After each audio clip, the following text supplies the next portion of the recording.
Hello BookTube, I'm Shawn the Bookmaniac. Welcome back to my and Doris of all the books channels.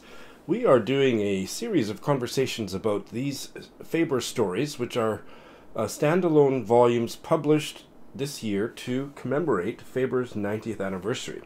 And this is a short story by Akhil Sharma, Cosmopolitan.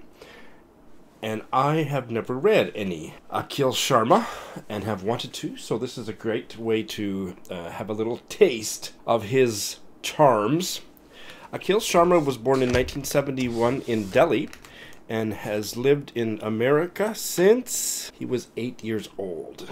Growing up, he experienced quite a bit of racism and was marked and shaped in large part by a tragedy that befell his family when he was young. His teenage brother was severely injured in a swimming accident and was in a coma for 30 years. And that experience, and I don't know what the result was. I'm dying to find out what happened after 30 years. Did he die? That would be so sad. Or did he wake up? Like, wow. I don't know the answer. I don't want to know the answer. Not right this minute, because Akhil Sharma has written a semi-autobiographical novel about that experience called Family Life, and I've heard a bit about the novel. This short story was originally published 20 years ago. It was anthologized in the Best American Short Stories in 1998, and then in 2003 made into a film. And I have found the trailer, Cosmopolitan, I have found the trailer on YouTube. I'll put a link in the show notes, and I'm quite curious to find the film. It doesn't sound like it's easy to find in 2019.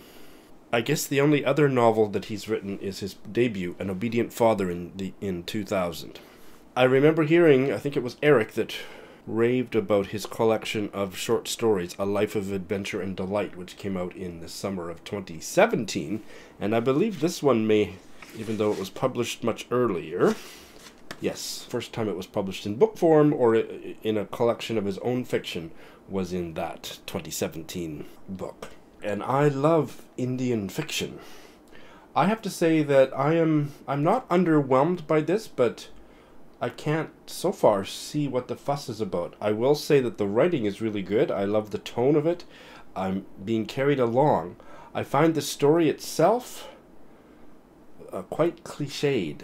Two lonely people living next door to each other, both divorced or, their spouses having left them. And so far it seems like some kind of an awkward dating ritual and being very clumsy about trying to make moves on one another and how to start the ball rolling. It's okay, but it's just like, I need something shocking or some kind of a twist or some kind of a deepening of the story. Otherwise, I think I will be disappointed by it, but it's won all kinds of awards, been made into a film, so I'm expecting something like that is going to happen. I have read the first 14 pages, and I just thought the writing, the description of poor Gopal, whose wife and daughter have both left him. His daughter got married and went to Germany with her husband, and then his wife went back to India and stayed there.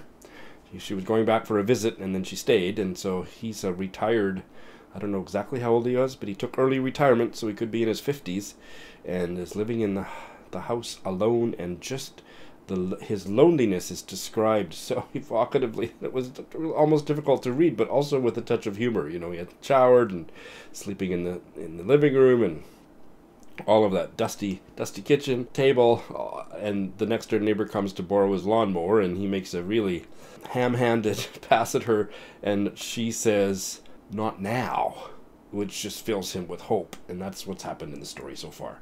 So she borrows his lawnmower, and now he's feeling like maybe a new chapter of his life will begin. It could end up being really sweet. Maybe I don't need a twist, but it also just feels like the kind of story that I've read 1,000 times before.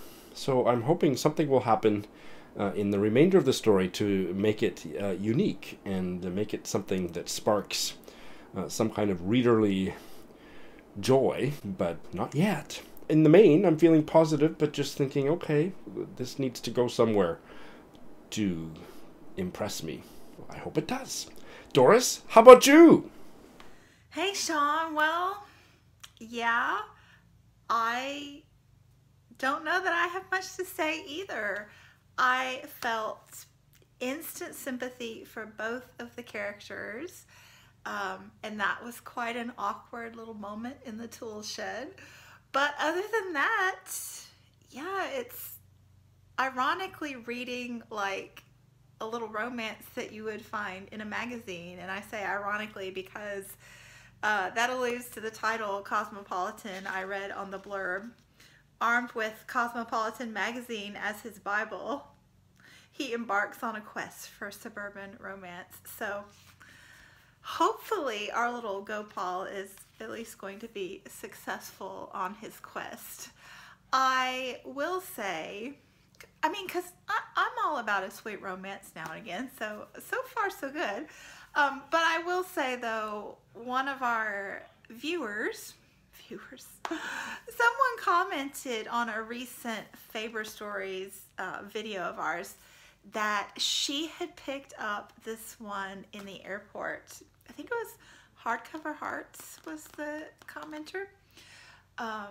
Interesting channel name. But she said she picked it up at the airport and has already read it and really wants us to read this so that we can talk about the ending, because she wants to know what we think about the ending. So I think you might get your wish. Maybe, surely there's a twist. But that kind of makes me nervous because I'm a sucker for a sweet ending. So I've got my fingers crossed for sweet on this one, Shawn, but we'll see. We'll see. Hey, Doris. Well, I really liked this. This was a 4-star read for me. There were so many interesting juxtapositions of comedy and emotional vulnerability and interesting things that Akhil Sharma put together in this story that just made me sit up straight or laugh and care about these two lost and lonely people. It didn't rise to the level of a story that I loved, but I really liked it, and I want to read more by Akhil Sharma.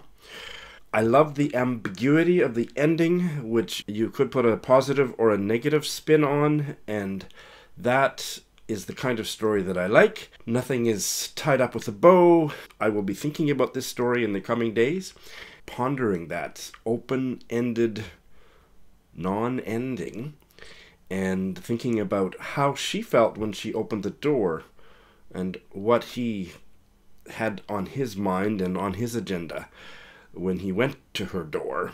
The station wagon was an interesting symbol.